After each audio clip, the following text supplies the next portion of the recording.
দুর্যোগ মোকাবেলায় সরকারের সব ধরনের প্রস্তুতি রয়েছে বলে জানিয়েছেন স্বরাষ্ট্রমন্ত্রী সালাউদ্দিন আহমদ। বন্যার মতো যে কোনো বিপর্যয়ে জনগণের পাশে থাকার কথাও জানান তিনি। শুক্রবার কক্সবাজারের চকরিয়ার বন্যা দুর্গত এলাকায় ত্রাণ বিতরণকালে তিনি এসব কথা জানান। এদিকে বন্যা পরবর্তী স্বাস্থ্য ঝুঁকি মোকাবেলায় সরকার সম্পূর্ণরূপে প্রস্তুত বলে জানিয়েছেন অর্থমন্ত্রী আমির খসরু মাহমুদ চৌধুরী। প্রতিনিধিদের পাঠানো তথ্যচিত্রে এই বিষয়ে বিস্তারিত জানাচ্ছেন সাকিব আল হাসান।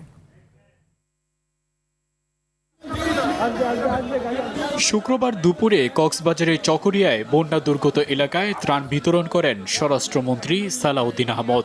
এ সময় দুর্যোগ মোকাবেলায় সরকারের সব ধরনের প্রস্তুতি রয়েছে বলে আশ্বস্ত করেন তিনি। বন্যা দুর্গত এলাকায়, বন্যা পীড়িত এলাকায় অসহায় মানুষদের পাশে যাতে আমরা আমাদের সাধ্যমতো সহযোগিতা নিয়ে উপস্থিত থাকতে পারি, সরকারিভাবে এবং বেসরকারিভাবেও দলীয়ভাবে আমরা সকল ব্যবস্থা নিয়েছি। ইতিমধ্যে বাংলাদেশের যেখানে যেখানে বন্যা উপদ্রুত হয়েছে সমস্ত এলাকায় আমরা সরকারিভাবে জরিপ পরিচালনা করছি। বন্যায় ক্ষতিগ্রস্ত রাস্তাঘাট, শিক্ষা প্রতিষ্ঠান ও বেড়িবাঁধ মেরামতে এরই মধ্যে উদ্যোগ নেওয়া হয়েছে বলেও জানান তিনি। মানুষের আশ্রয়ের জন্য আশ্রয় কেন্দ্র সহ অন্যান্য সুযোগ সুবিধা সৃষ্টির চেষ্টা করেছে। আমাদের এই প্রচেষ্টা অব্যাহত থাকবে।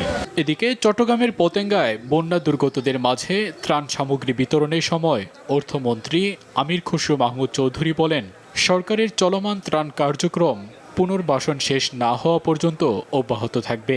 যাদের বীজ দরকার, সার দরকার, ইত্যাদি ইত্যাদি যা প্রয়োজনীয় পুনর্বাসন কাজ এরপরে শুরু হয়ে যাবে।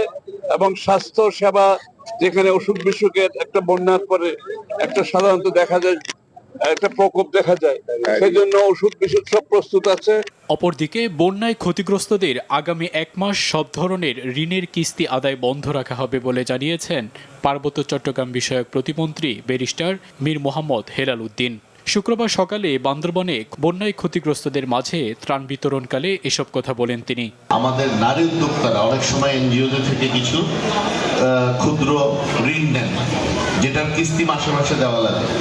তো আমাদের সরকারের পক্ষ থেকে আপাতত এই 1 মাসের কিস্তি এবং সুদসহ মওকুফের ব্যবস্থা করা হয়েছে। সাকিব আল হাসান, RTV।